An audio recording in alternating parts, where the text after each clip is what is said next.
Hello friends, welcome back to my channel. मैं हूं शेखर। उम्मीद करता हूं आप सभी अच्छे होंगे। आपकी तैयारी बिल्कुल ज़बरदस्त और धांसू वाली चल रही होगी। दोस्तों, आपको पता ही है कि एग्ज़ाम कैलेंडर हमारा आ चुका है और कौन कौन सी परीक्षाएं कब कब हमारी होने वाली है वो सब दोस्तों 2023 तक आयोग ने दिया हुआ है।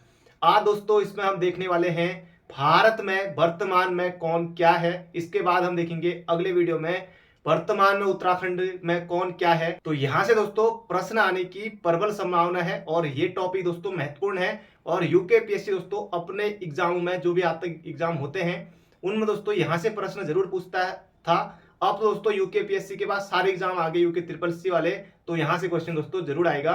तो सबसे पहले दोस्तों आज का मोटिवेशन कोट, अगर कामयाब बनना है तो मंजिल पर नजर रखो, कौओं के टोकने से चील रुका नहीं करती। दोस्तों अगर आपको कोई कुछ भी बोले आपको बिल्कुल फर्क नहीं पड़ना चाहिए। तो दोस्तों दिसंबर में पेपर हो जाएगा, दिसंबर के बाद जनवरी में पेपर है, फरवरी में पेपर है, मार्च में पेपर है। दोस्तों कोई आपसे कुछ कहे बिल्कुल दोस्तों 5-6 महीने मन लगाकर पढ़ लीजिए। दोस्तों यही मौका आपके पास, आने वाला वक्त दोस्तों खुद जवाब देगा। और नौकरी नौजवानों के जीवन का वह श्रृंगार है जिसके बिना परिवार और समाज उसे सम्मान की नजरों से नहीं देखता। दोस्तों ये कड़वी सच्चाई है। आपने देखा होगा कि जो पुराने बुजुर्ग हैं उनको भी सरकारी नौकरी, कोई भी दोस्तों देखिए समाज में सरकारी नौकरी के लिए हर कोई सब कुछ कहता है। तो अब शुरू करते हैं हम यहाँ पर वर्तमान में कौन क्या है 2022। दोस्तों इसमें हम देख रहे हैं जनवरी से लेकर अभी सितंबर चल रहा है, अक्टूबर आने वाला है, अभी तक जो जो नियुक्ति हुई है उन्हें हम यहाँ पर देखने वाले हैं।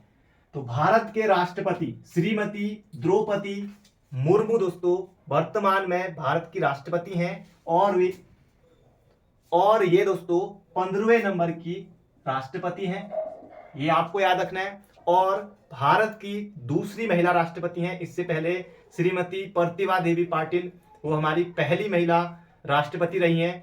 और राष्ट्रपति दोस्तों, ये राष्ट्रपति यहां पर है, अगर महिला राष्ट्रपति बने तब भी राष्ट्रपति कहेंगे, अगर पुरुष राष्ट्रपति बने तो राष्ट्रपति कहेंगे। राज्यपाल अगर महिला राज्यपाल बने तो महिला राज्यपाल ही आएगा। और डॉक्टर, ये तो हिंदी की बात होगी दोस्तों, डॉक्टर अगर महिला डॉक्टर बने तो तब भी डॉक्टर ही कहेंगे, अगर पुरुष डॉक्टर बने तब भी डॉक्टर ही कहेंगे। अब राष्ट्रपति तो महिला बन गई तो राष्ट्रपत्नी नहीं कहेंगे, है ना दोस्तों, तो ध्यान रखिएगा। और पहले राष्ट्रपति कौन थे आपको बताई है, डॉक्टर राजेंद्र प्रसाद, ये आपको याद ही होगा, ज्यादा लिखने की जरूरत है नहीं। अगला है भारत के उपराष्ट्रपति। दोस्तों वर्तमान में कौन है भारत के उपराष्ट्रपति, ये हैं श्री जगदीप धनखड़ और ये पश्चिम बंगाल के दोस्तों राज्यपाल रह चुके हैं। द्रौपदी मुर्मू दोस्तों ये झारखंड की राज्यपाल रह चुकी हैं, ये दोस्तों झारखंड की राज्यपाल रह चुकी हैं द्रौपदी मुर्मू, ये भी आपको याद रखना है, जो अभी वर्तमान में हमारी राष्ट्रपति हैं। और ये मयूरभंज उड़ीसा की हैं, ये भी आपको याद रखना है। वर्तमान में दोस्तों जो हमारे उपराष्ट्रपति हैं श्री जगदीप धनखड़ जी, ये व्यक्तिगत रूप से तो 14वें नंबर के राष्ट्रपति हैं, वैसे दोस्तों क्रम आ सकता है तो 16वें नंबर के राष्ट्रपति हैं, ये आपको याद रखना है। अगला है सुप्रीम कोर्ट के मुख्य न्यायाधीश यू ललित, यानी कि उदय उमेश ललित, ये आपको याद रखना है। सीधे सीधे दोस्तों एग्जाम में दिखाई देगा यू ललित, उदय उमेश ललित, ये हमारे वर्तमान में भारत के मुख्य न्यायाधीश हैं, सीधे सीधे एग्जाम में बनेगा। और उत्तराखंड के मुख्य न्यायाधीश कौन है ये आप कमेंट बॉक्स में दोस्तों जरूर से लिखिएगा। अगला है भारत के प्रधानमंत्री कौन है, तो आपको बताइए कि श्री नरेंद्र दामोदर दास मोदी हमारे वर्तमान में प्रधानमंत्री हैं, ये सभी आपको याद ही है, कौन नहीं जानता।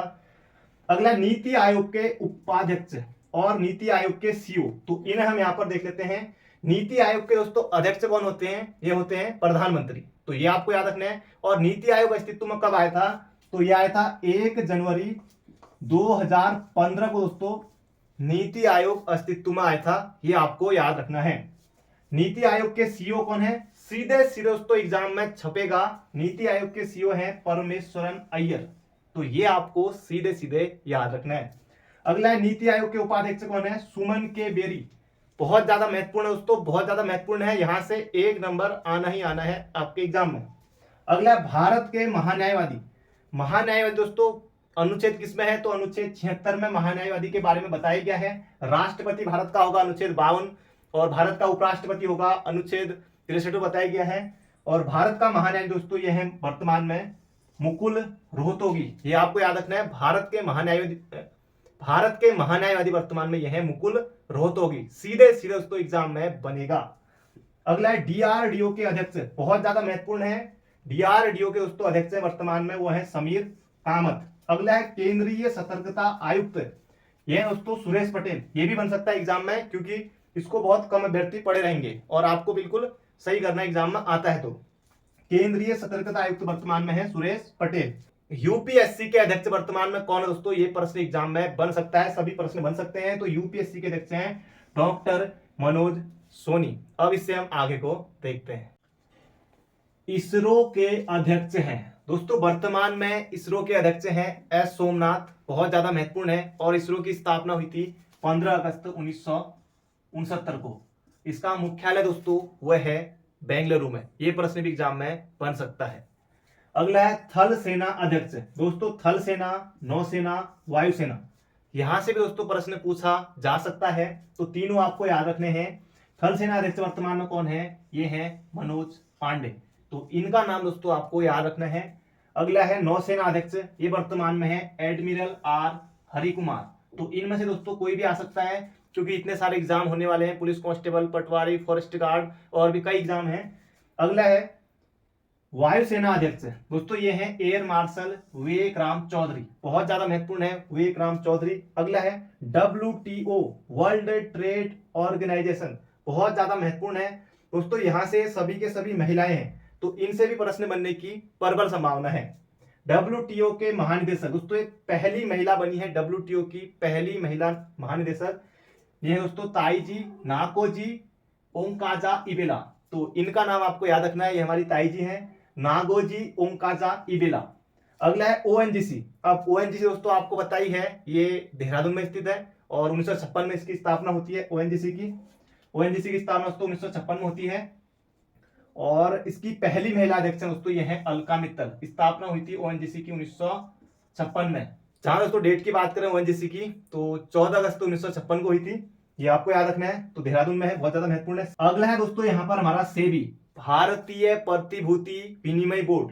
सेबी की दोस्तों पहली महिला अध्यक्ष कौन है, ये है माधुरी पुरीबुच, बहुत ज्यादा महत्वपूर्ण है माधुरी पुरीबुच। सेबी की दोस्तों वर्तमान में पहली महिला अध्यक्ष बनी है, तो इसलिए महत्वपूर्ण है, बन सकता है। अगला है CBSE की अध्यक्ष, दोस्तों ये भी पहली बनी है, इनका नाम है निधि छिब्बर, बहुत ज्यादा महत्वपूर्ण है, बन सकता है। CBSE की पहली महिला अध्यक्ष कौन है, जो वर्तमान में है निधि छिब्बर। अगला है NCERT के अध्यक्ष कौन है, दोस्तों ये सकलानी है, तो उत्तराखंड के ही हैं, दिनेश प्रसाद सकलानी। तो वर्तमान में दोस्तों NCERT जो कहते हैं NCERT पढ़ो दोस्तों, NCERT के अध्यक्ष हमारे उत्तराखंड के ही हैं, वह है दिनेश प्रसाद सकलानी। अगला है JNU की पहली महिला अध्यक्ष दोस्तों ये बनी है शांति श्री धुलीपुड़ी। तो इनका नाम भी आपको याद रखना है, महिलाओं से भी दोस्तों प्रश्न बन सकता है, क्योंकि ये दोस्तों पहली बार बनी है, तो इसलिए महत्वपूर्ण हो जाता है। दिल्ली के उपराज्यपाल वर्तमान में कौन है, दोस्तों बहुत ज्यादा महत्वपूर्ण है। दिल्ली के उपराज्यपाल ये हैं विनय कुमार सक्सेना। एग्जाम में दोस्तों सीधे सीधे प्रश्न आपको देखने को मिल सकता है कि दिल्ली के उपराज्यपाल वर्तमान में कौन है, तब आप बताएंगे Vinay Kumar Saxena, option number C। जरूरी नहीं है C पर हो, किसी पर भी हो सकता है। अगला है भारत के मुख्य चुनाव आयुक्त, बहुत ज्यादा दोस्तों बहुत ज्यादा महत्वपूर्ण है। पहले चुनाव आयुक्त कौन थे, वो थे सुकुमार सेन, और वर्तमान में हमारे मुख्य चुनाव आयुक्त कौन है, ये हैं राजीव कुमार। तो राजीव कुमार, इनका नाम आपको सीधे सीधे याद रखना है। और हर बार जो पूछा जाता है पहले चुनाव आयुक्त कौन थे, वो थे दोस्तों सुकुमार सेन। तो सुकुमार सेन थे पहले चुनाव आयुक्त, तो इनका नाम भी आपको याद रखना है। अगला है भारत के प्रधान वैज्ञानिक सलाहकार कौन है, दोस्तों इस तरह का प्रश्न भी एग्जाम में आ सकता है, तो ये है अजय कुमार सूद। तो इनका नाम भी आपको याद रखना है। अगला है भारत नहीं, श्रीलंका के राष्ट्रपति। दोस्तों आपको पता ही है कि श्रीलंका में अभी कुछ महीने पहले किस तरह के वहां हालात हुए थे, आप सभी को भली भांति पता है, तो इनसे दोस्तों प्रश्न बन सकता है। श्रीलंका के राष्ट्रपति दोस्तों कौन है, ये हैं रानिले विक्रमसिंघे। श्रीलंका के राष्ट्रपति हैं रानिले विक्रमसिंघे, और श्रीलंका के दोस्तों प्रधानमंत्री हैं दिनेश गुणवर्धने। अगला है अंतरराष्ट्रीय शतरंज महासंघ के अध्यक्ष विश्वनाथ आनंद। दोस्तों इनका नाम आपको याद ही होगा वैसे भी, विश्वनाथ आनंद, ये है वर्तमान में अंतरराष्ट्रीय शतरंज महासंघ के उपाध्यक्ष। अगला है ब्रिटेन के PM, दोस्तों ब्रिटेन के PM ये है लिज ट्रेस। दोस्तों ये प्रश्न भी आ सकता है, इसकी भी प्रबल संभावना है। अगला है नियंत्रक एवं महालेखा परीक्षक। दोस्तों कैग कौन है, ये बहुत ज्यादा महत्वपूर्ण प्रश्न है। गिरीश चंद्र मुर्मू। गिरीश चंद्र मुर्मू दोस्तों ये वर्तमान में नियंत्रक एवं महालेखा परीक्षक, ये है हमारे वर्तमान में कैग। अगला एफएटीएफ के अध्यक्ष कौन है दोस्तों, ये है टी राजा कुमार। ये प्रश्न बन सकता है, बहुत ज्यादा महत्वपूर्ण है। एफएटीएफ के अध्यक्ष कौन है, ये है टी राजा कुमार। नाबार्ड।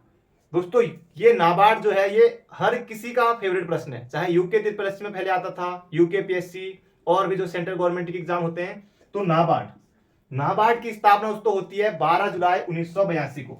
नाबार्ड की स्थापना होती है 12 जुलाई 1982 को, ये आपको याद रखना। और समिति कौन सी थी, ये थी दोस्तों शिवरमन समिति।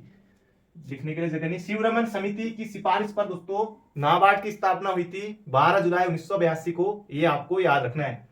और वर्तमान दोस्तों नाबार्ड के अध्यक्ष कौन है, गोविंदा राजुलू चिंताला। गोविंदा राजुलू चिंताला, तो इतना ही याद रखिए, बहुत है। अगला है राष्ट्रीय सुरक्षा सलाहकार। दोस्तों ये उत्तराखंड के ही हैं और इनका नाम है अजीत डोभाल, ये आपको याद ही होगा।